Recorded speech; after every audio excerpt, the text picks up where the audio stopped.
karon ang huna-huna ni Ate Will para sa atong letter sender. Yes, may hapon sa tanan no. Ilabi na gid sa atong letter sender karon nga kahapon na si Cynthia. So dili lalim Ate Jane ang imong feeling nga kuano ka makasakop sakop naman gid na Ate Jane og sa ako Sakop, pa. makaakto. Yes, akto naman gid na kay imposible nga nganong mulakaw o gabi imong inahan na unya magbalik maura to nga motor ang makuha. So magdudam nga itag nag-istorya hay. Di baka na pang mo out na. So dili na dili na imposible sa imong mga panghuna-huna karon Cynthia mo abot gina Ate Jean bisag kinsa pa mo sud gina si una nga something na ni nanay something sa akong mama. So ang imong maayong buhaton karon ikompronta gyud ang imong mama. Siya sa unaha ang pangutan iko ang gyud siya nga i-direct gyud ang pagpangutanan nimo nganong mag-uban-uban siya ana di ba Ate Jen kay kung dili nimo i-direkta pagpangutana mulihay pa to. Pwede mo deny. Yes, i-deny pa kaniya and then so nakita nimo for how many times nga inana ang iyang gibuhat so i-prove gid nimo ang imong naa sa hunahuna nga insakto ka sa imong mga pagpangagpas kay naa kay nakita. So, mo na giingon nga kuan bitaw Ate Jane nga ang huna-huna sa tao maka-create og daotang huna-huna tungod pud sa imong mga buhat nga gipakita sa imong isikataw. So, mismo ikaw anak na ka-witness nga unsa may igawas nimo kun gabi na ngano magbalik-balik ka na ihatod ra pud kag gabi ang dako. So, as kuano kanang mother inahan ka so ikaw dapat magmodelo sa imong anak nga ikaw sundon nga di ka maglaag og gabi kay aron imo pong mga anak dili maglaag og gabi di ba and then ayaw sa pagsultihi ang imong amahan kay makahost man na siya og dakong gobot Ate Jean kung mag-una-una siya sulti nga wala pag insakto nga pruweba so i-prove sa nimo nga tinuod ay kuan gyud ang imong mama nga kinahanglan jud nga ipaprob gini nganong unsay rason nga kwaon siya ug nganong mukuyog siya gabiing dako.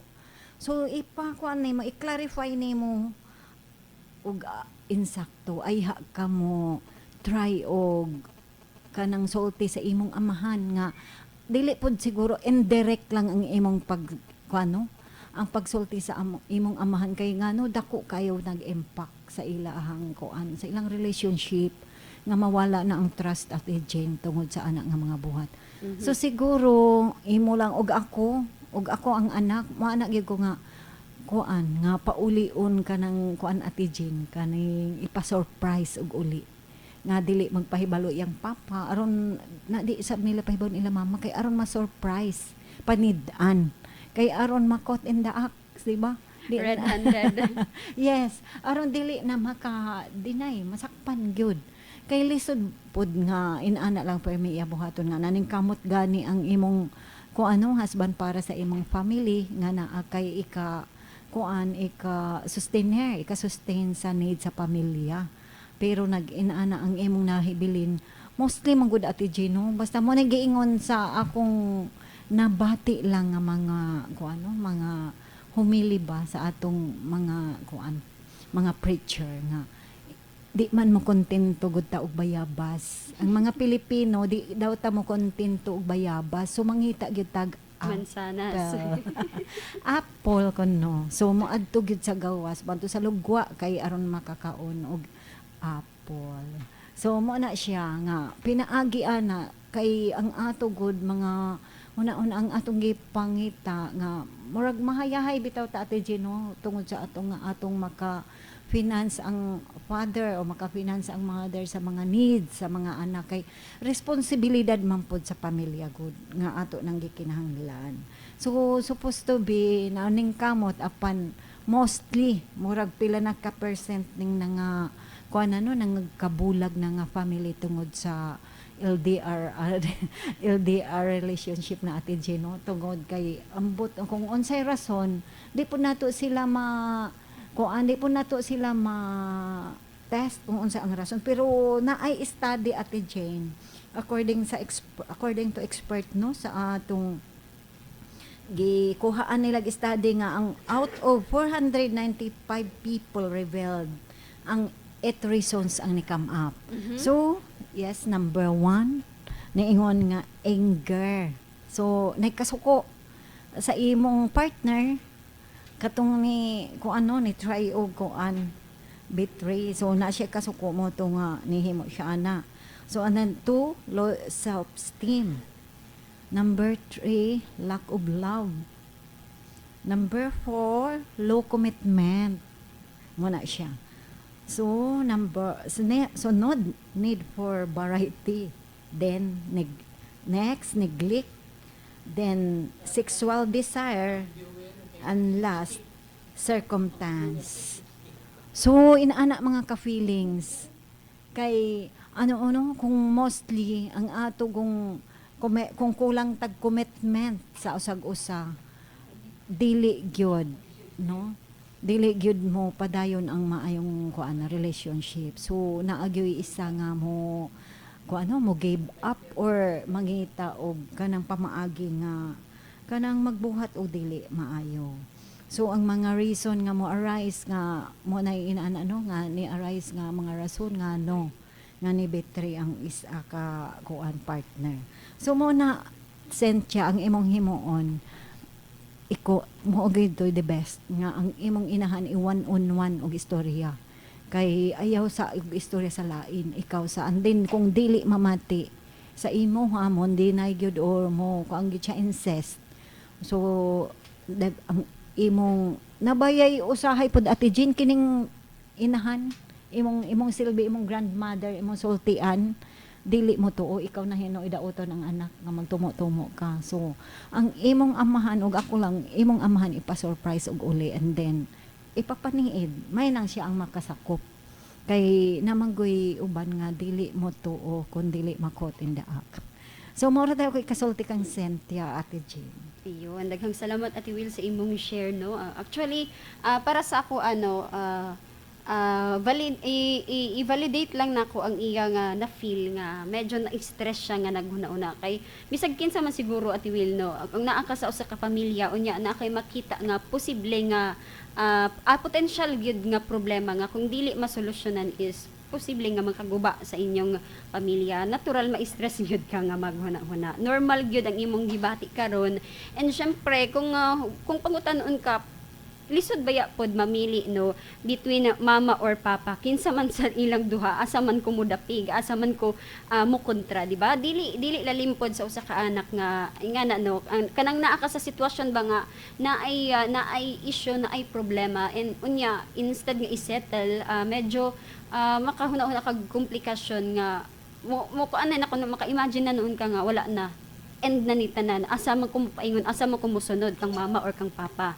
So nasabta na mo ang imong gibati karon na Cynthia tong letter sender and sa giingon ni Ate Will tunood na anay instances actually daghan na gyud ang instances nga ingana nga naatay nakit-an unya wala dayon nato og gi-aksyonan maong na unsa pa ni na resulta sa problema pero naapoy instances no nga sa atong tungod ka kanang giingon palagi jumping into conclusions kanang na sobraan rapod ta og overthink unya namali ba nato og sabot namali nato pagkuan ang mga butang-butang mao na nga instead nga ma-resolve or masolusyonan to nakahimo gihapon og problema sa umaabot. So para sa ako sa naingon na ni Ate Will kaganina mo agree ko dito sa kuan nga imong i-confront, imong istoryahon. Actually, kuan naman ka, legal age naman, ana ka sa sakto nga edad para kuan ka no og paagi ka ng heart to heart talk sa imong inahan nga ipahibalo nimo sa iyaha or ikuan man nimo sa iyaha ba ipa-feel nimo or ipakuan nimo sa iyaha nga nakabalo ka or nakabantay ka na akay napanid-an sa iya nga mga binuhatan nga nakakuan sa imo no nakabother sa imo ha and threat man na matawag sa inyong pamilya no kung dili nimo mahibaw-an kung unsa gyud ang hinungdan pero kuan siguro kanang inga nagiingon ni Ate Will nga istoryahon nimo sayron nimo kung unsay iyang rason or kung unsa man galing ang ingon pa iyang mga tumong nga nung ingana man siya mo kuan and kung kuan man galing malay nimo may problema pod sila no, kung pwede pod para sa ako ara no ni ako sa ako ara nino, pwede pod istoryahon nimo si mama nimo at the same time hatagan nimo og chance if ever mo tawag si papa nimo,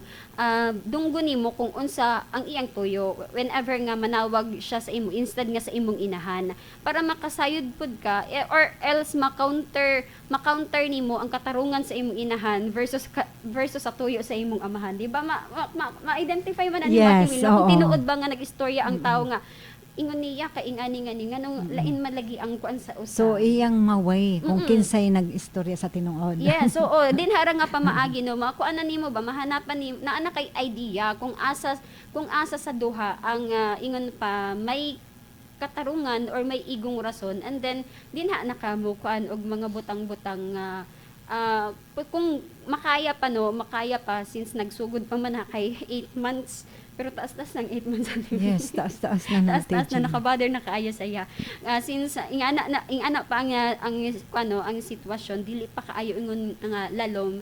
Malay nimo may problema silang duha unya gili kay likayan ra or naglingaw-lingaw ra si mama nimo pero the thing man good is nga nung magtago dinha magud ang kuan. So kinahanglan nga before ka mo jump into conclusion nga dautan gid ang lakaw sa imong mama or unsa ba iyang mga binuhatan, why not try to answer the questions unsa may hinungdan asa siya paingon unsa may rason nganong naingani man kay dili man siguro na maugi yung binuhatan lately raman for the past almost 8 months lang man na nahitabo so posible nga na ay mga rason or naagi issue sa ila duha no posible sa ilang relasyon or unsa ba mas maayo nga paminawon nimo both sides before ka mo kuan og desisyon or mo hanap og mga tawo nga posible nga makatabang sa imuha nga i-fix kung unsa man galing ang issue between sa imong parents. Dili man nato gyud malikayan nga since anak ta unsahay mataha ta unsahay mo share magduha-duha ta nga mo share sa kung unsay atong ideya bisan pa matudog anak ta no unsahay man gud kay anak ra ka murag something ing Yes. na ay Pero pagduha-duha sa akong napanidaan karon Ate Jean, ang anak na may mga saba sa ginikanan. na ay nga na Ate Will guilty bitaw no na ay instances nga na pero when it comes to serious matters man gud labi na sa sulod sa pamilya unsahay di nato malikayan pod nga isip anak magduha-duha ta pagpaabot sa kung unsay atong kaugalingon point of view, sa kung unsay atong kaugalingon pananaw sa usa ka sitwasyon, particular sa atong pamilya, sa relasyon nato sulod sa pamilya. So, ingana lang siguro ang pinaka best nga step para maka-reach ka og maayo nga desisyon. Paminawon nimo or i-confront nimo si mama nimo and then paminawan pod nimo kung unsay tuyo sa imong amahan nganong mananawag sa imong nga instead sa imong mama, di ba?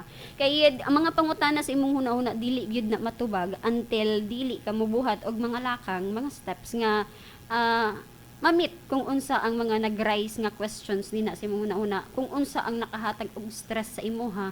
Imagine nag-study pa ka, nag-eskwela pa ka and then naa pa kay ingon pa personal problems. So mas maayo na tuldukan na nimo karon ang naka-stress sa imuha since naa ka sa sakto nga edad. So siguro may may right na siguro ka or may chance na ka nga makig-istorya sa ilaha both sa imong parents, heart to heart talk bisan dili personal nimo atubang or makaistorya imong amahan at least naapailain nga pamaagi para maka-reach out ka sa iya mapaminawan nimo siya and ang imo pong inahan kay naabay ay uban nga since walay nakasagda magpadayon ra and then og na ay makakuhit sa ilaha didto pa maka-realize oy di naman day sakto dito da kung na aday maapektuhan one simple move simple move ra man ang pakig-istorya para sa usa ka anak simple move ra na nga ipa-feel nimo or ipakuan nimo sa ilaha nga naapod kay say about sa situation.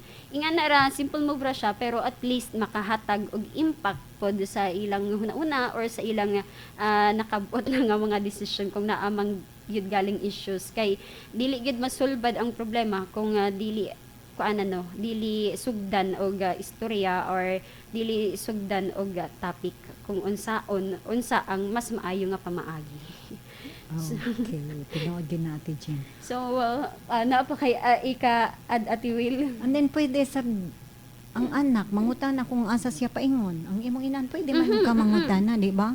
asa ka paingon o pwede ba kanang muuban, pwede ba di ka mulakaw kung gabi kana mga inana ba? Yes, oo. So pwede ka makasuggest. Suggestion, yes, oo. Suggestion na better na kaysa sa mo istorya dayon ta dito sa Pikas side unya wala pa nato na dungog pa do or nahibal-an ang side sa Pikas.